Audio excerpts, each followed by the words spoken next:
Halo Sobat Arsi, selamat datang di Rerunning Channel. Kali ini kita akan membahas alur sebuah film dengan judul Zero to Hero.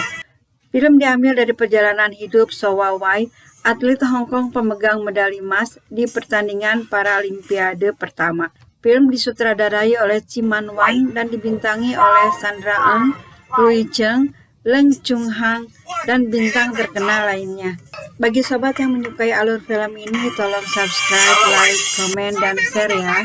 Terima kasih. Baiklah, tanpa menunggu lama, mari kita mulai. Film dimulai dengan memperlihatkan seorang pria muda di sebuah pertandingan olahraga besar di cabang atletik. Nampak dia sedang bersiap untuk bertanding. Saat pertandingan akan dimulai, Wai terlihat berusaha begitu fokus.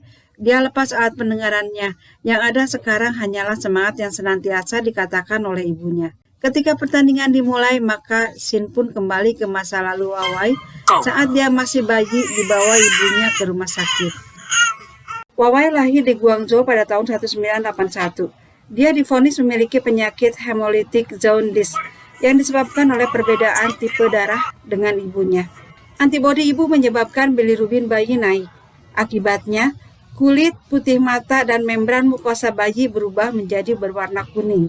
Hal ini juga berpengaruh pada otak bayi, sehingga diperkirakan nantinya Wai akan sulit berjalan, dan ada kemungkinan terjadi kelumpuhan pada otak. Dalam hal ini, dokter menyarankan untuk memperkecil kemungkinan buruk lainnya, darah bayi harus diganti dengan darah pendonor.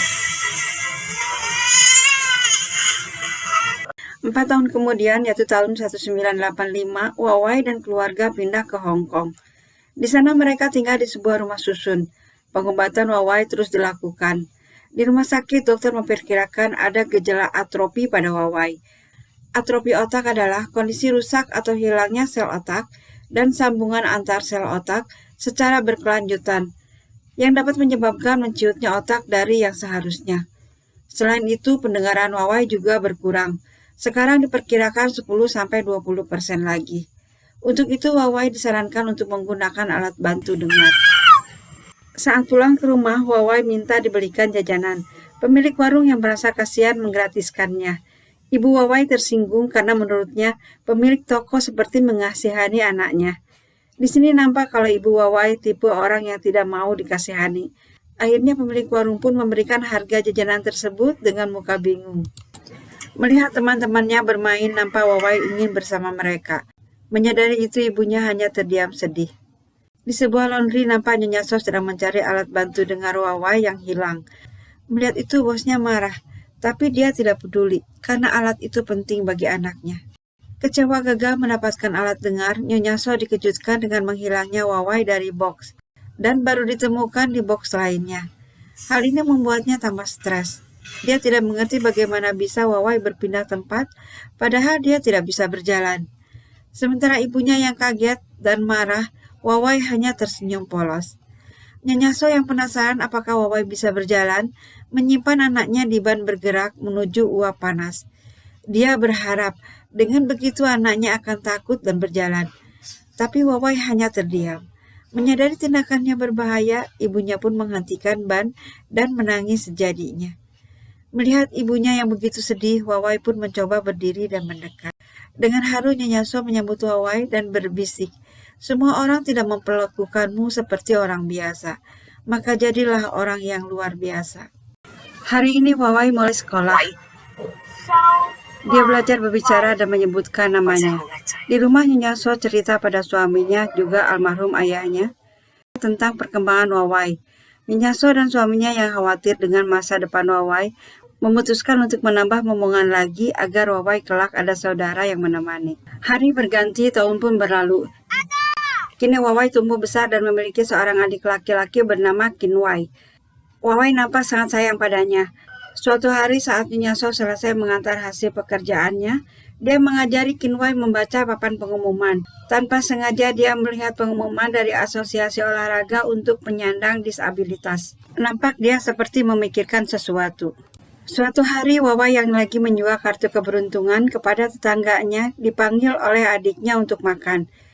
Tiba-tiba datang sekelompok anak yang membuli Wai dan mengambil uang dari tangannya. Kin Wai yang melihat itu segera memberitahu ibunya. Nyonya So pun segera datang dan meneriaki mereka.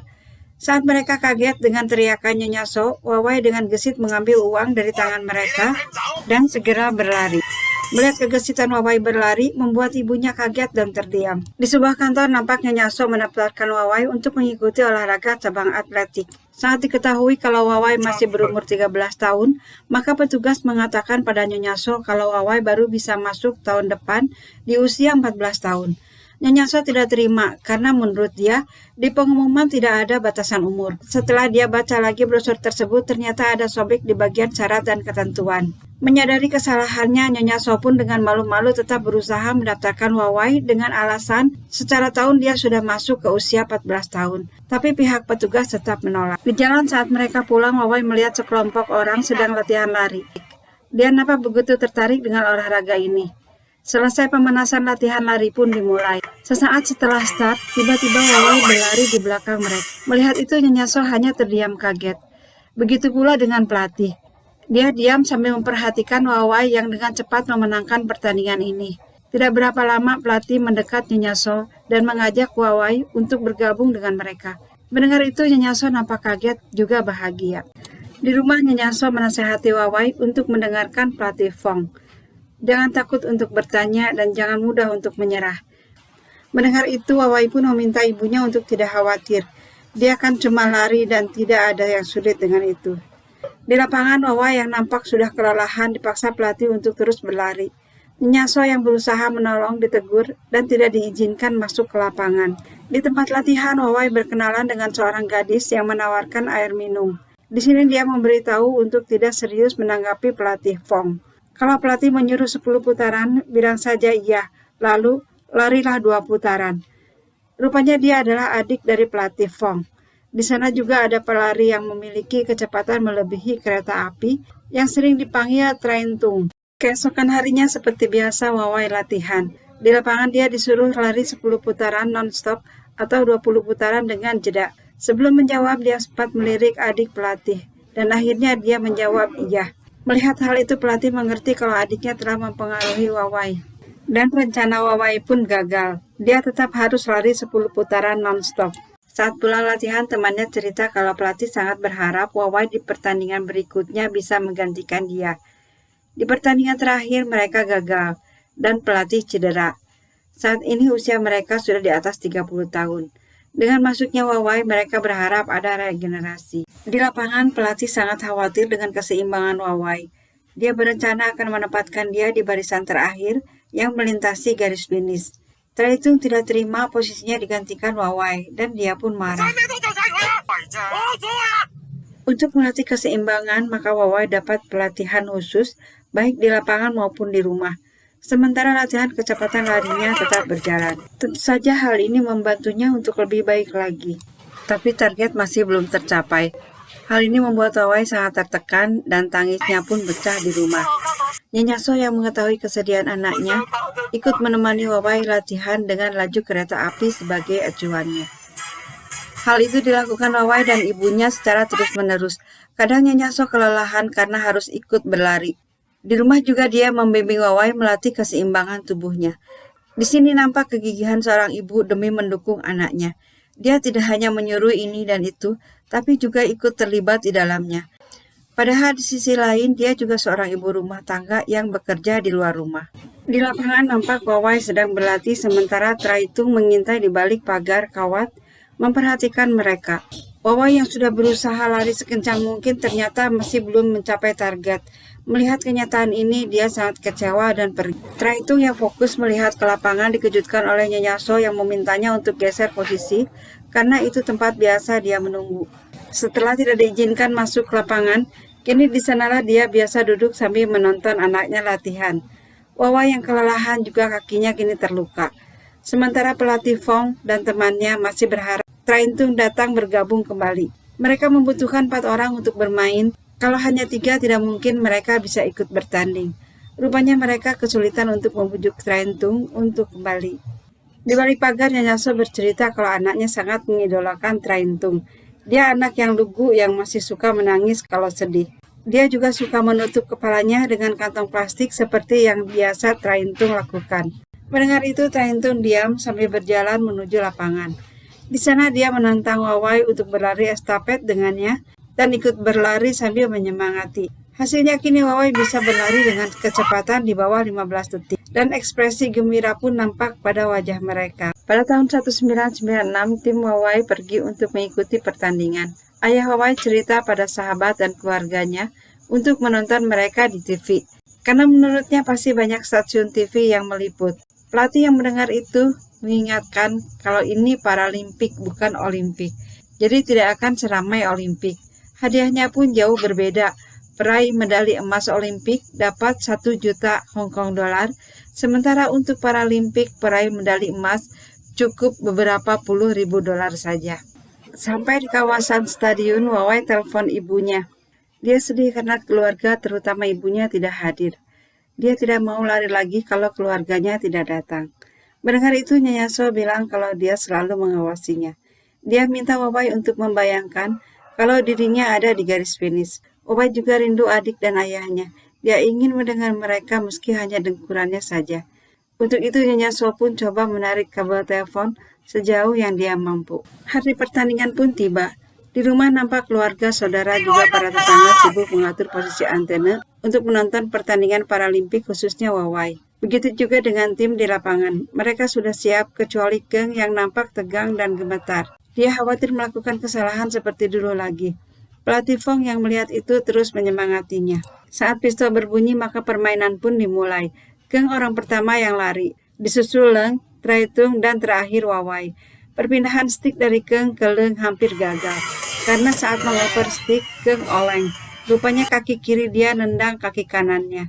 Tapi untung Leng dengan sigap berhasil menangkap stick. Kini mereka pun lari dengan sekuat tenaga. Tidak seperti biasanya, saat mengoper stick umumnya ada jeda berhenti. Di sini Traintung menyuruh Wawai langsung berlari. Jadi perpindahan stick dilakukan dalam kondisi keduanya berlari. Hal itu sangat berguna untuk menghemat waktu dan ada kesempatan Traintung untuk menyemangati Wawai. Dan permainan pun diakhiri dengan kemenangan mereka. Selesai pertandingan, tim pelatih Fong pulang membawa medali emas. Melihat Nyonya So menunggu Wawai segera berlari, nampak rasa rindu yang mendalam di antara keduanya. Wartawan yang mengetahui prestasi Wawai di usia yang masih muda segera mewawancarai ibunya. Mereka menanyakan kiat Nyonya So mendidik Wawai hingga berprestasi. Dengan kebingungan, Nyonya So menjawab, yaitu dengan memberi makan daging yang banyak. Mendengar itu, mereka pun tertawa bersama. Di sini Nyonya So menambahkan bukan hanya Wawai, mereka pun pemenang Paralimpik sambil menunjuk ke tim Wawai. Selain itu, Nyonya So mempertanyakan, mengapa Paralimpians mendapatkan hadiah yang sangat kecil dibanding normal Olympians? Menurut Nyonya So, seharusnya berlaku upah yang sama untuk pekerjaan yang sama. Mendengar itu, pelatih Fong bertepuk tangan yang diikuti oleh yang lainnya. Di rumah nampak Wawai sedang melepas rindu. Dia kalungkan piala pada ibunya, karena menurut dia Nyonya So sangatlah berjasa pada kesuksesannya. Dia juga dapat cerita dari kakeknya kalau Nyonya So saat menikah tidak memiliki perhiasan sama sekali. Oleh karena itu Wawai berjanji akan memberikan ibunya kalung medali emas lebih banyak lagi. Mendengar itu Nyonya So pun menangis terharu. Hari berganti, tahun pun berlalu. Kini Wawai sudah beranjak dewasa. Berbagai pertandingan dia menangkan. Cabang olahraga yang Wawai ikuti sekarang adalah cabang lari. Sementara pelatih Fong dan kawan-kawan berhenti terbatas usia. Nampak Wawai begitu menikmati profesinya. Sementara orang sekeliling Wawai pun ikut bahagia. Pada tahun 2004, Wawai memenangkan lagi pertandingan lari 200 meter di Athena. Dia begitu terkenal. Orang menjulukinya Wonder Boy. Banyak wartawan yang mewawancarainya. Bahkan ada perusahaan yang bergerak di bidang periklanan ingin menjalin kerjasama dengan Wawai.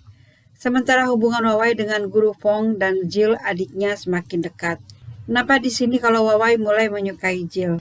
Melihat itu semua, Nyonya So coba menanyakan perasaan Wawai pada Jill dan menyarankan agar anaknya itu segera mengutarakan perasaannya. Mendengar itu Wawai keberatan. Sambil melepas alat dengarnya, Wawai mengatakan kalau dia tidak mendengarnya. Di sini Wawai coba menjajah kecepatan lari dia di samping kereta api yang sedang berjalan. Dan hasilnya cukup mengagetkan.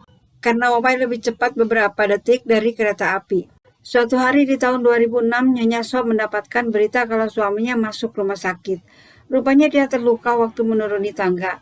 Saat suaminya mengatakan ingin menuntut, Nyonya So pun kesal, karena itu jelas kesalahannya sendiri. Begitu juga saat suaminya minta dipindahkan ke rumah sakit yang lebih baik. Nyonya So bertanya, berapa uang yang kamu miliki sekarang? Karena semua itu perlu dibayar. Mendengar perkataan istrinya, ayah Wawai langsung terdiam. Wawai yang mengetahui kesulitan orang tuanya memutuskan untuk bekerja sebagai kurir, tapi ibunya menolak karena bentrok dengan latihan. Akhirnya diputuskan kalau ibunya lah yang akan mengambil kerja tambahan. Sementara Kinwai disuruh berhenti olahraga dan fokus mengurus ayahnya selama 2 bulan. Di sini nampak Kinwai sangat kesal. Di rumah nampak Nyaso merenung mencari jalan keluar masalah keuangan keluarganya. Wawai cukup lama vakum karena belum ada lagi pertandingan. Hadiah uang dari hasil kejuaraan pun tidak dapat diandalkan. Akhirnya Nyonya So coba menghubungi Victor, perusahaan iklan yang dulu pernah mengajaknya bekerja sama. Sementara di sini lain nampak Kinwai sedang menjual medali kakaknya. Nyonya So yang mengetahui itu sangat marah dan memberikan sejumlah uang serta tabungannya pada Kinwai untuk membeli kembali medali yang telah dia jual. Wawai yang memutuskan akan bekerja kini tiap pagi berangkat ke kantor. Tidak sedikit pun nampak rasa sungkan untuk seorang juara dunia bekerja sebagai kurir. Wawai memang orang yang sederhana dan baik. Di tempat kerja dia kerap ditegur. Keterbatasan geraknya membuat dia kesulitan, tapi semua dia jalani dengan tabah. Di satu kesempatan Wawai bertemu dengan pelatih Fong. Dia mengabarkan kalau Komite Paralimpik minta Wawai bergabung dengan mereka. Tapi dia menolak dengan alasan dia sekarang sudah bukan atlet lagi. Dia sudah memutuskan jadi seorang kurir yang penghasilannya jauh lebih besar dibanding penghargaan pemerintah atas prestasinya. Di rumah Wawai yang melihat acara obor Olimpiade diam-diam menangis. Cintanya pada dunia olahraga sulit diabaikan. Melihat itu, Nyonya So hanya termenung. Suatu hari Nyonya So yang sedang menjual koran melihat berita akan diadakannya Paralimpik di Beijing. Dengan segera dia hubungi Victor untuk mencarikan iklan yang bisa dibintangi Wawai. Karena dengan datangnya Paralimpik, maka nama Wawai pasti akan muncul kembali. Di sini Victor masih ragu karena setahu dia, Wawai telah keluar dari dunia olahraga. Mendengar itu Nyonya So janji akan membujuk Wawai. Hari pembuatan iklan pun tiba. Wawai dengan kostum barunya yang nampak aneh, menurut mereka malah bagus. Pelatih Fong yang melihat itu semua nampak sedih. Di kesempatan lain Wawai tetap berlatih. Guru Fong yang heran melihat Wawai latihan, memanggilnya Wonder Boy, sambil senyum penuh arti. Mendengar itu Wawai hanya bisa menggerutu. Karena sempat vakum lama, kecepatan lari Wawai mengalami kemunduran. Untuk itu, pelatih membantu Wawai mengembalikan kecepatan larinya ke semula. Dua kegiatan yang berbeda membuat Wawai tidak fokus. Akhirnya Nyonya So memutuskan untuk tidak menerima iklan lagi. Tapi saat Victor datang dengan kontrak baru yang bernilai cukup besar dan sedikit bujukan, Nyonya So berubah pikiran. Dalam pembuatan iklan, Wawai dipaksa untuk berbicara dengan logat seperti orang bodoh. Menerima permintaan seperti itu tentu saja membuat Wawai tersinggung. Dia hanya melihat ibunya dalam diam. Di lapangan terjadi pertengkaran antara pelatih dengan Wawai. Mereka memiliki cara yang berbeda. Guru Fong menginginkan atletnya berlari cepat dari awal, sementara Wawai tidak. Dia lambat dulu, semakin lama semakin cepat. Saat pulang, Nyonya So memberitahu Wawai adanya perubahan jadwal. Besok mereka ada interview. Mendengar itu, Wawai menolak dengan alasan besok dia harus latihan. Nyonya So coba membujuk kalau ini demi masa depan Wawai. Wawai yang jengkel bertanya sama ibunya, mengapa selalu ada kontrak baru, padahal janjinya hanya 1 kali. Dia merasa ibunya tidak lagi memperdulikan keadaannya. Tiba jadwal syuting, Wawai masih belum nampak. Victor meminta Nyonya So mendatangkan anaknya ke lokasi. Di scene lain nampak Wawai sedang latihan. Di sana ada Jill yang menemani. Terkadang Wawai cerita pada temannya ini tentang kerepotannya menjalani sesi iklan, juga latihan menghadapi Paralimpik di Beijing di waktu yang bersamaan. Jill pun menjawab dengan canda, biar dirinya saja yang menggantikan Wawai untuk iklan. Di satu malam nampak Wawai begitu sedih. Dia yang kelelahan dengan kondisi yang harus dihadapi, juga cintanya pada adik pelatih Fong sudah dibongkar ibunya di hadapan Jill. Dan pada saat itu pula dia dapatkan penolakan.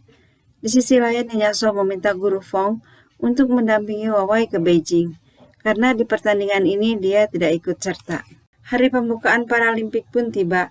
Nampak Wawai lesu tidak ada kegembiraan di wajahnya. Sementara ibunya di rumah menanti dengan sedih sekaligus tegang. Di pertandingan ini Wawai mengalami kekalahan. Dia sangat terpukul. Mendengar kekalahan Wawai, pelatih pun nampak hanya termangu. Di lapangan Wawai merasa sendiri, akhirnya dia pun menangis. Wawai yang masih sedih dengan kekalahannya kerap menangis sendiri. Nyonya So yang tahu itu cepat mendatangi Wawai dan mengajaknya berlari. Akhirnya ketegangan di antara ibu dan anak mulai mencair. Mereka pun kini kembali kompak. Pertandingan berikutnya, Nyonya So juga pelatih Pong ikut mendampingi Wawai. Nampak dia sangat senang dan lebih bersemangat. Supaya lebih fokus, Wawai melepas alat bantu dengar. Akhirnya kemenangan pun dia dapatkan. Demikianlah Sobat Arsy, film ditutup dengan happy ending. Terima kasih atas waktunya. Wassalam.